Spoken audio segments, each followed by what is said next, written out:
خانہ کعبہ کے سامنے دلائل پیش کیے کہ یہ 360 پتھر کی مورتیاں تمہارا کچھ نہیں کر سکتی، تو بادشاہ وقت نے سردار مکہ ابو جہل نے اس کو اپنی توہین سمجھا، پیغمبر کو دھکے مارے، صحابہ کو تپتی ریت میں لٹایا، زنیرہ کی آنکھیں نکالی، لبینہ کی چمڑی ادھیڑی، بلال کو تپتی ریت کے راستے میں کانٹے بچھائے۔ دلیل کا جواب دلیل سے دینے کی بجائے وہ قتل پہ اتر آیا، دارالندوہ میں مشورہ کیا، پیغمبر کو مکہ سے نکال دیا، رسول اللہ مدینہ میں پہنچے، آؤ تاریخ کے چہرے سے میں نقاب اتارنا چاہتا ہوں، آگے چلے۔ 1,44,000 صحابہ میں آپ صحابہ کو دیکھیں، کیسر روم کے سامنے صحابہ نے دلائل پیش کیے، انہوں نے ان سے جنگ لڑی۔ کسرا ایران کے سامنے صحابہ نے دلائل پیش کیے کہ تو غلط ہے، اس نے دلیل کا جواب دلیل سے دینے کی بجائے صحابہ کو ذبح کر ڈالا، صحابہ سے جنگیں لڑی، صحابہ سے مقابلہ کیا۔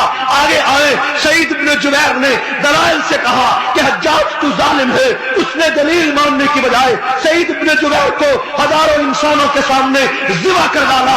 ابو حنیفہ نے وقت سے کہا کہ تیرا موقف غلط ہے، ابو حنیفہ نے دلائل سے بات ثابت کی، لیکن ابو حنیفہ کو جیل میں ڈال دیا، بلا کر اس کا جنازہ جیل سے اٹھا۔ احمد بن حنبل نے خلق قرآن کے مسئلے پہ دلائل پیش کیے، بادشاہ وقت نے پیغمبر کے اس جانشین نبی کے عاشق احمد بن حنبل کو جیل میں ڈالا۔ 40 کوڑے روزانہ پشت پہ مارتا ہے، دلیل کا جواب نہیں دیتا۔ آگے آئیے، امام غزالی نے فلاسفہ کا جواب دلائل سے دے دیا، امام غزالی کو جنگلات میں پھرایا۔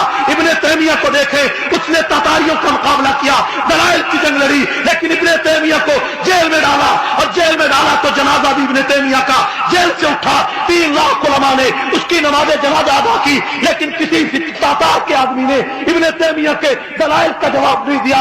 آگے آئیے، دلائل کے انبار مجدد الفسانی نے لگائے، مجدد کو جیل میں ڈال دیا گیا۔ شاہ ولی اللہ نے دلائل کے انبار لگائے، شاہ ولی اللہ کے انگوٹھے کاٹ دیے گئے۔ دلائل کے انبار قاسم نانوتوی نے لگائے، اس کو غدار قرار دیا گیا۔ رشید احمد گنگوئی کو جیل میں ڈالا گیا، شیخ محمود الحسن کو مالٹا کی جیل میں ڈال دیا گیا۔ دلائل کے انبار عبد الشکور لکھنوی پہ لگائے، اسے شہر سے نکال دیا گیا۔ دلائل کے انبار عطا اللہ شاہ بخاری نے لگائے، اسے 9 سال جیل کی سزا دے دی گئی۔ دلائل کے انبار حبیب الرحمان لدھیانوی نے لگائے تو اس کو دیکھو 19 سال جیل کاٹنا پڑی۔ دلائل کے انبار عبید اللہ سندھی نے لگائے، اسے جیل میں ڈال دیا گیا۔ دلائل کے انبار بڑے بڑے علماء نے، مجاہدوں نے لگائے، مولانا تاج محمود امراٹی نے لگائے، اسے جیل میں ڈال دیا گیا۔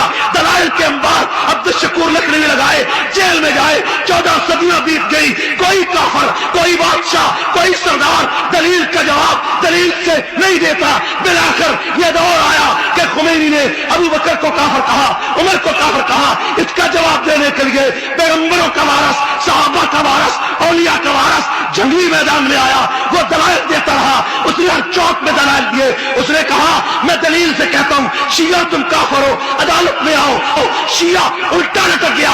چاہیے تھا کہ خمینی جواب دیتا، چاہیے تھا کلینی کے وارث جواب دیتے، لیکن انہوں نے اپنے کفر کی طرح، اپنے آباء و اجداد کی طرح جنگی کے دلائل سے ہار کر اسے گولی مار کر شہید کر دیا گیا۔ جب جنگی شہید ہوا تو دنیا کو پتا چلا کہ یہ جنگی حق کا وارث تھا اور شیعہ باطل کا وارث تھا۔